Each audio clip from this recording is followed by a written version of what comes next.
keadaan sukar semasa pelaksanaan Perintah Kawalan Pergerakan PKP. Terima kasih juga kepada ibu bapa kerana telah bersama-sama KPM dalam membantu pembelajaran anak-anak di rumah. Seperti mana yang dinyatakan oleh Yang Amat Berhormat Perdana Menteri dalam perutusan khas beliau pada 10 April 2020, sesi persekolahan akan ditangguhkan dahulu sehingga kita benar-benar yakin keadaan telah kembali pulih. Pada masa yang sama, KPM memahami semangat berkobar-kobar lebih 5 juta anak-anak yang ingin kembali ke sekolah untuk belajar seperti biasa dan bertemu guru-guru serta rakan-rakan.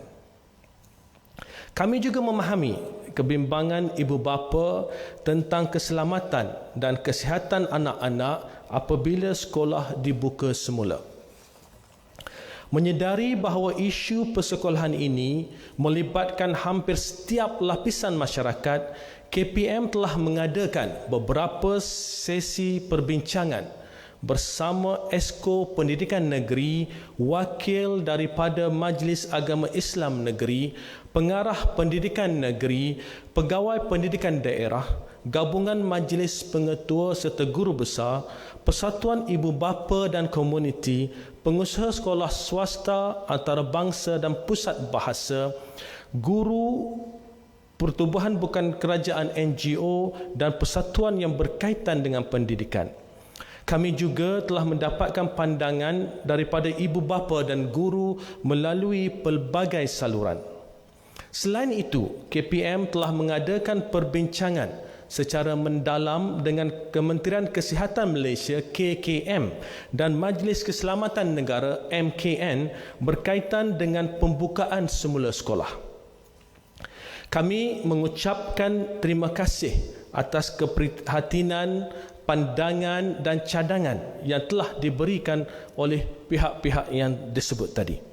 Secara umumnya, dapatan daripada sesi perbincangan ini menunjukkan secara jelas bahawa aspek keselamatan dan kesihatan murid mesti diutamakan. KPM memahami bahawa ibu bapa bimbang sekiranya mereka tidak dapat membuat persediaan sewajarnya jika pengumuman pembukaan semula sekolah dibuat secara tiba-tiba. Ibu bapa tidak perlu risau. KPM akan sentiasa berbincang dengan KKM untuk menetapkan tarikh yang sesuai bagi pembukaan semula sekolah.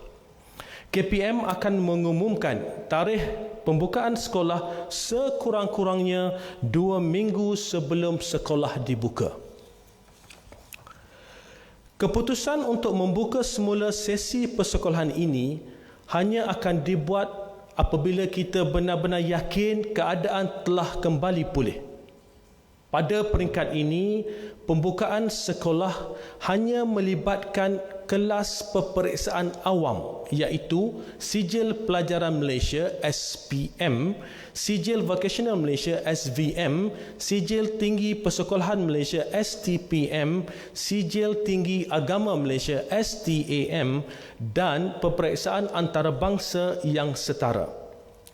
Apabila sekolah dibuka semula, semua aspek keselamatan, kebersihan dan pengawalan penularan jangkitan termasuklah amalan penjarakan sosial akan diberi keutamaan.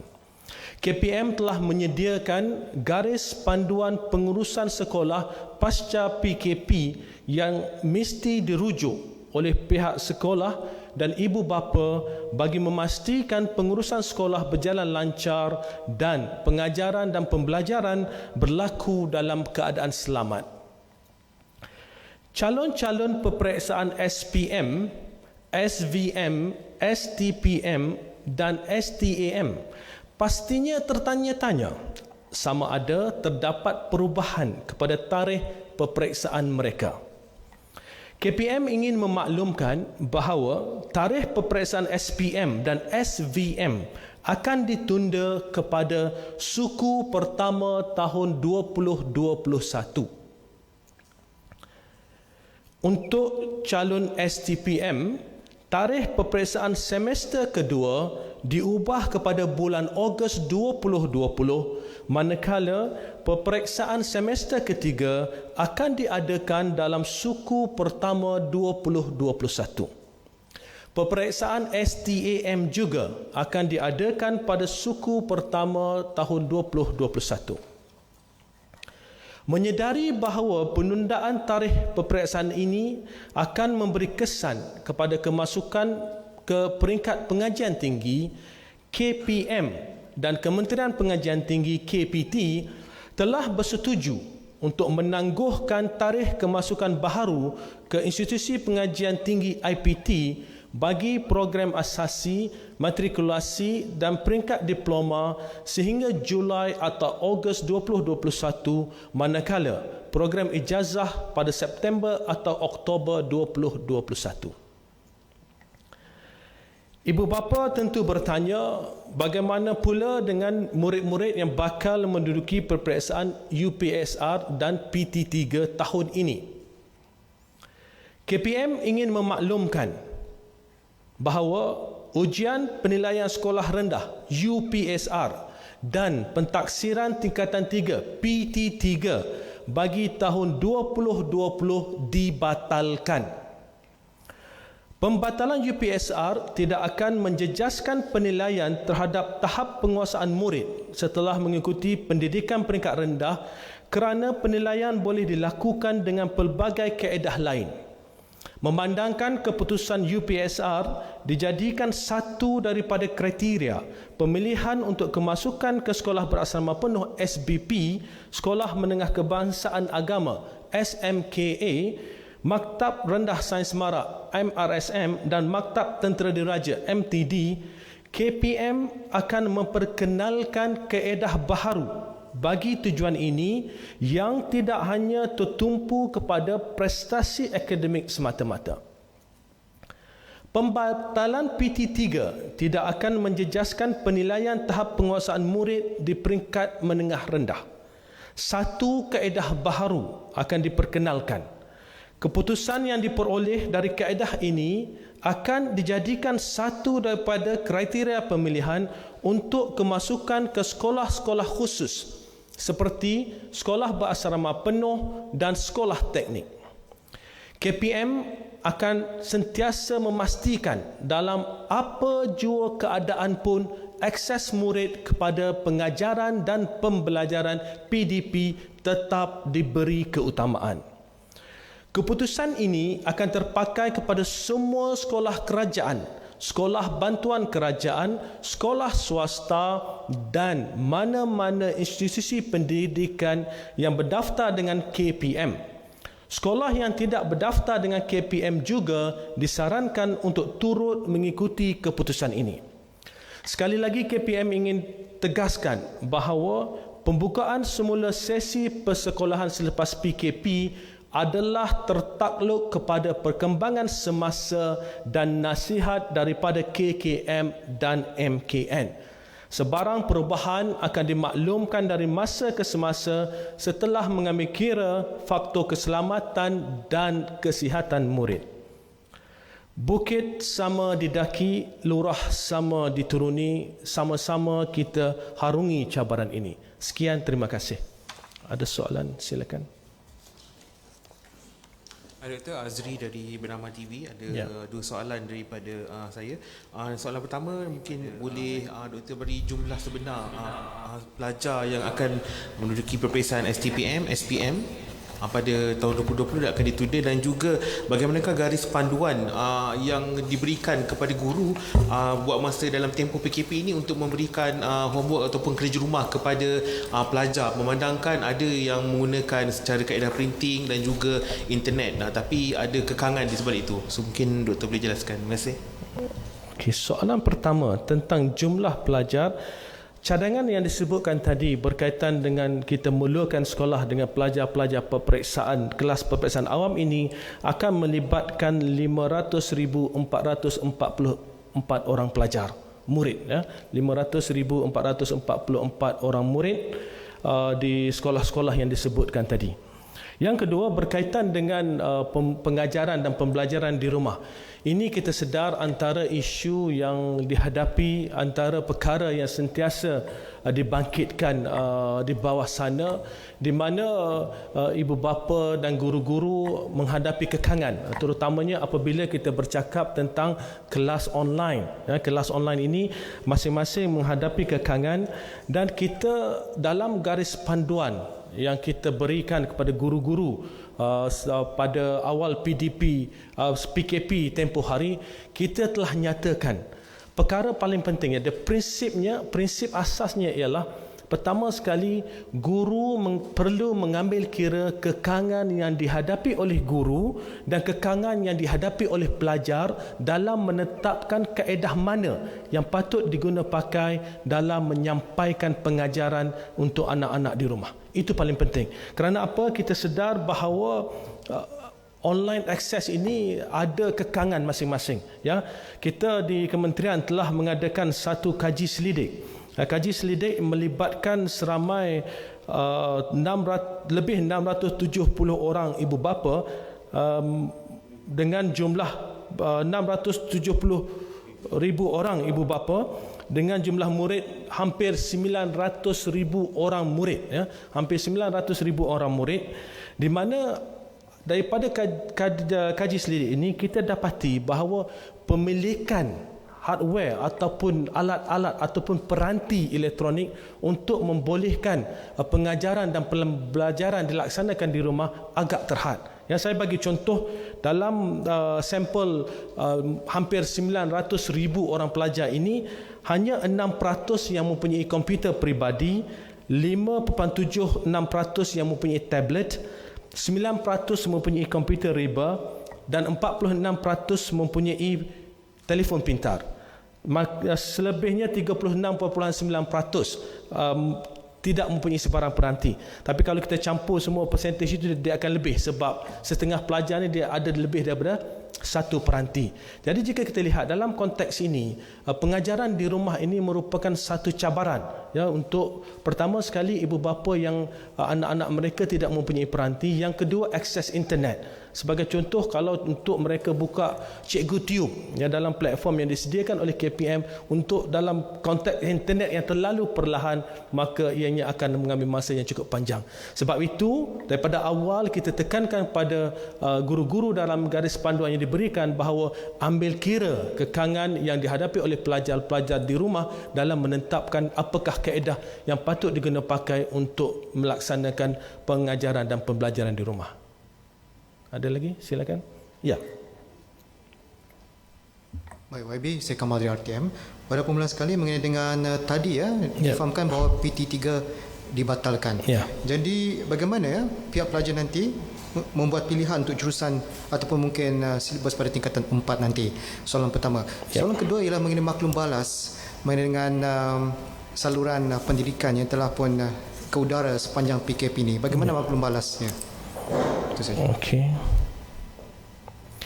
Seperti mana saya sebut tadi, dalam sesi perbincangan libat urus yang kita laksanakan melibatkan ramai, ya, pelbagai pihak yang saya sebutkan tadi, kita sedar bahawa antara perkara utama yang ditekankan oleh ibu bapa adalah bagaimana kalau kita batalkan UPSR, kalau kita batalkan PT3, apakah kaedah yang akan digunakan untuk memenuhi keperluan sama ada ke asrama dan sebagainya. Maka seperti mana saya sebut tadi, kita akan adakan satu kaedah baru, mengambil kira kekangan yang ada untuk membolehkan segala perkara teknikal yang perlu dilaksanakan akan dapat dilaksanakan dengan baik. Berkaitan dengan pandangan berkaitan dengan TV pendidikan yang kita telah laksanakan, alhamdulillah setakat ini kita mendapat satu feedback daripada ibu bapa, daripada murid-murid, satu feedback yang baik, dan kita sedang berusaha untuk menambah baik TV pendidikan ini. Terutamanya kita sedar bahawa 2 jam ini agak terhad, ya, tapi dalam tempoh yang singkat, ya, kita pihak Kementerian Pendidikan telah bekerjasama dengan KKMM untuk sediakan TV pendidikan ini, dan insya-Allah kita akan terus tambah baik TV pendidikan ini untuk memastikan pelajar-pelajar mendapat manfaat sewaktu PDP di rumah, pengajaran dan pembelajaran di rumah. Terima kasih. Ada lagi? Silakan. Okay, YB, saya Syabiha dari Bernama. Okey YB, disebabkan kalender persekolahan dah berubah, ada kemungkinan ke cuti persekolahan hujung tahun dipendekkan? Dan satu lagi, bagaimana kementerian akan pastikan pelajar di luar bandar, terutamanya di Sabah dan Sarawak, tidak tercicir dengan keadaan sekarang ni? Terima kasih. Pertama sekali berkaitan dengan takwim, berkaitan dengan penggal persekolahan, sebarang makluman berkaitan hal ini kita akan maklumkan dari masa ke semasa. Ya, pada hari ini jadual atau takwim kekal seperti mana yang sedia ada untuk penggal persekolahan. Ya, yang kita sebut tadi berkaitan dengan tarikh peperiksaan. Ya, takwim yang ada pada hari ini yang kekal seperti mana sedia kala, sehinggalah kita maklumkan jika terdapat sebarang perubahan. Berkaitan dengan pelajar-pelajar kita di kawasan luar bandar, termasuklah di anak-anak kita di Sabah dan Sarawak, inilah saya sebut tadi bahawa kita ambil kira semua kekangan yang dihadapi dan kita telah memaklumkan kepada guru-guru supaya mencari kaedah yang terbaik. Kerana apa? Kita tidak ingin ada mana-mana pelajar yang ketinggalan ataupun yang detach, ya, yang terus daripada sekolah di sewaktu PKP ini. Oleh itu kita yakin kemampuan guru-guru kita untuk mencari kaedah yang terbaik. Guru-guru ini cukup kreatif, ya. Kalau dia tak boleh satu cara, kadang-kadang dengan telefon pun dia buat pelbagai kaedah dia boleh gunakan. Dan saya yakin dengan usaha guru-guru ini kita akan dapat laksanakan pengajaran dan pembelajaran dengan baik. Cuma tidaklah seperti mana jika anak-anak ini ke sekolah. Dari masa ke semasa kami di kementerian akan terus pastikan bahawa usaha-usaha dibuat bagi memastikan delivery atau penyampaian itu dapat ditingkatkan. Ada lagi? Ya, silakan. Saya ada dua soalan. Ya. Soalan pertama ialah tadi doktor dah beritahu selepas sekolah dibuka, so akan ada guideline baru yang akan diberikan kepada sekolah selepas pasca untuk COVID-19. Jadi adakah penjarakan sosial tu akan terpakai walaupun sekolah itu dibuka selepas pasca COVID-19? Soalan yang kedua tadi doktor dah beritahu doktor dah beritahu mengenai pelajar yang akan hanya menduduki peperiksaan akan dibuka dulu. So dari segi tingkatan mana yang akan pergi sekolah dulu? Form 5 ataupun Form 6. Okey. Terima kasih. Soalan pertama, selepas dibuka semula adakah penjarakan sosial akan dilaksanakan? Jawapannya ya. Ya. Apabila sekolah dibuka semula, itulah antara perkara yang kita teliti. Sebab itu kita kata kita akan berikan garis panduan untuk sekolah-sekolah ini sebelum dibuka, dan di mana jika sebelum ini katakanlah kelas ada seramai 35 orang pelajar. Apabila kita laksanakan penjarakan sosial, 35 orang pelajar dah tak muat masuk satu kelas. Jadi apa kita perlu lakukan? Kita perlu sama ada mencari dewan yang lebih besar ataupun kelas terpaksa gunakan 2 kelas dan sebagainya, dan perkara-perkara ini kita dah teliti. Dan apa yang penting, apabila dibuka sekolah kelak, ya, garis panduan yang kita sediakan bersama KKM ini setiap sekolah kena patuhi. Pematuhan itu adalah wajib, ya, dan peranan ini akan dimainkan oleh pihak pejabat pendidikan daerah untuk memantau memastikan setiap sekolah mematuhi garis panduan termasuklah penjarakan sosial. Dan juga kita tahu kebersihan dan sebagainya, faktor-faktor kebersihan dan faktor laluan sebagai contoh. Nak pergi sekolah ni sebelum ni boleh 2 ways, dua hala. Mungkin lepas ini kita tengah susun, supaya laluan itu sehala sahaja, ya, dari tangga mana naik, tangga mana turun dan sebagainya. Kita amat teliti dalam memastikan apabila dibuka kelak, semua garis panduan yang kita ada, kita setiap sekolah akan patuhi. Yang kedua berkaitan dengan tingkatan mana tadi, seperti mana saya sebut tadi, adalah tingkatan yang akan atau kelas yang akan menghadapi peperiksaan awam, iaitu tingkatan 5 dan tingkatan 6 atas. Tingkatan 5 dan tingkatan 6 atas yang akan menghadapi peperiksaan nanti, ya. Tingkatan 5 dan tingkatan 6 yang akan menghadapi peperiksaan. So itu key, itu adalah asasnya. Tingkatan lain seperti mana saya sebut, untuk pelaksanaan garis panduan ini kita perlu penelitian. Jadi bila sekolah dibuka kelak, terhad kepada tingkatan 5 dan tingkatan 6 sahaja. Okey? Ada lagi? Ya, silakan. YB, saya Roslyn dari Bernama. Soalan saya, sudah ada atau tidak perbincangan mengenai mekanisme yang akan diambil untuk menggantikan tempoh persekolahan yang tertangguh disebabkan PKP ini? Okey. Pertama sekali mekanisme. Sewaktu PKP ini, melainkan beberapa hari selepas PKP itu, sewaktu PKP ini pengajaran dan pembelajaran berjalan seperti biasa. Ya, pengajaran dan pembelajaran berjalan seperti biasa dan guru-guru menyampaikan kepada pelajar-pelajar melalui pelbagai kaedah seperti mana kita sebutkan tadi. So oleh itu, seperti mana yang saya jelaskan, pengajaran dan pembelajaran berjalan seperti biasa dan penggal persekolahan adalah berjalan seperti mana yang telah dijadualkan. Ada lagi? Silakan. Ya. Baik, YB, mungkin ada satu persoalan mengenai dengan pembukaan tadika dan taska. Ini bukan berada di bawah kementerian bukan. Tapi mungkin ada tak di pihak kementerian sendiri untuk berbincang di bawah JKM dan sebagainya mengenai dengan pembukaan taska dan tadika pula? Ya. Bagaimana, YB? Okey, berkaitan dengan tadika, kami di bawah KPM ada prasekolah KPM yang mana perkara ini kita bincangkan dengan teliti, ya. Setiap perkara itu diperincikan supaya kita dapat memahami, menganalisa kesannya.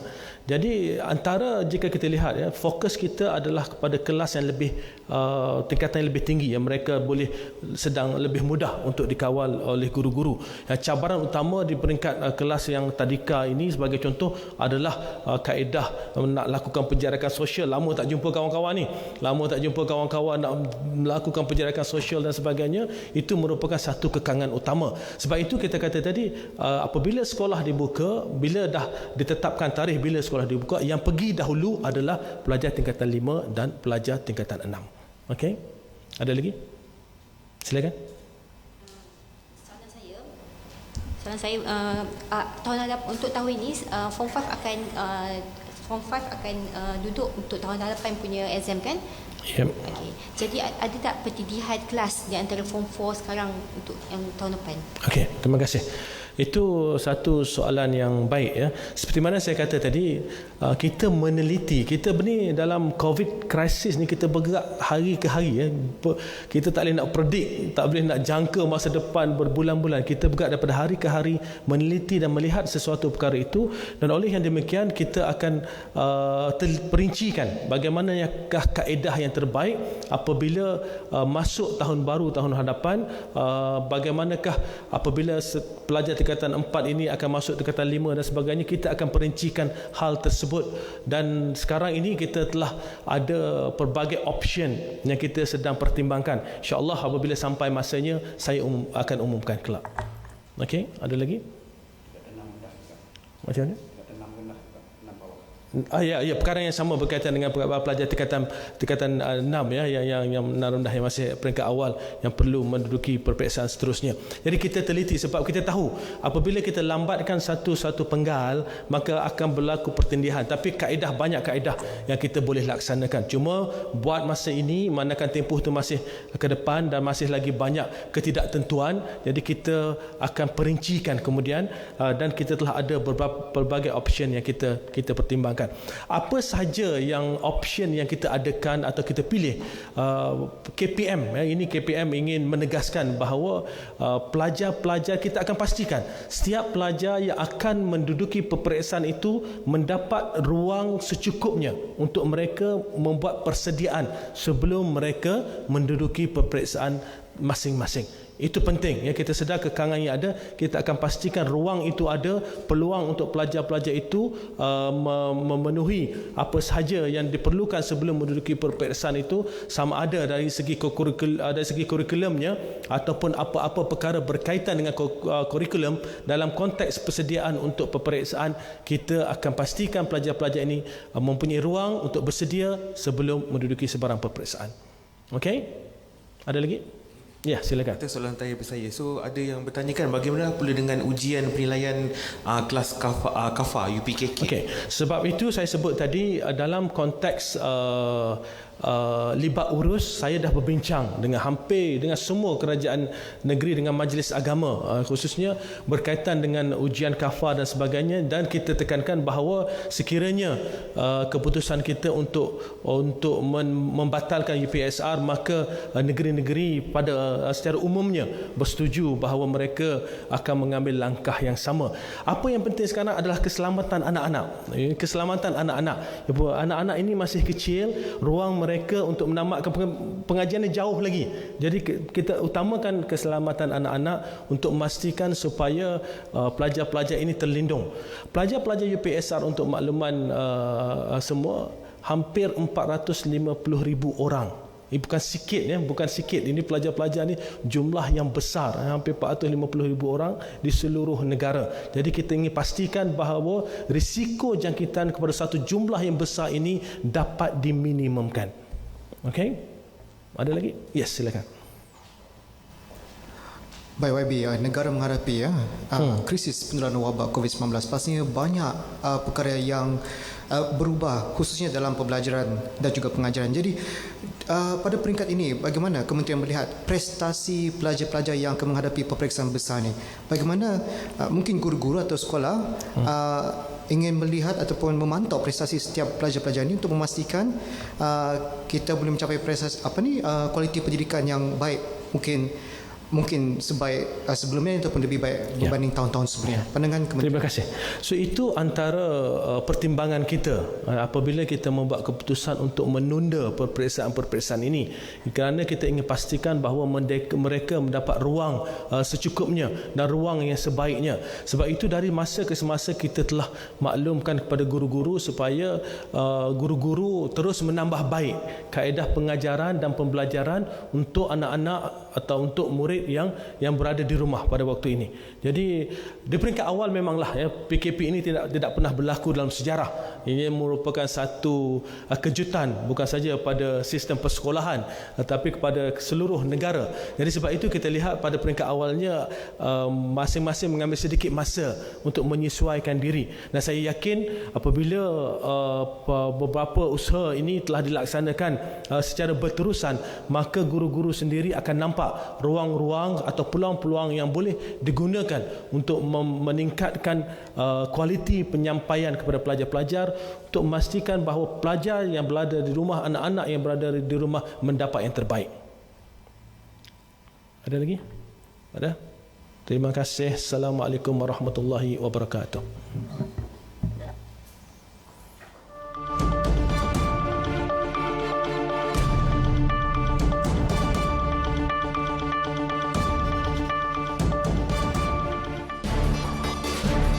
13 akademi penjara diwartakan sebagai pusat tahanan pesalah engkar PKP.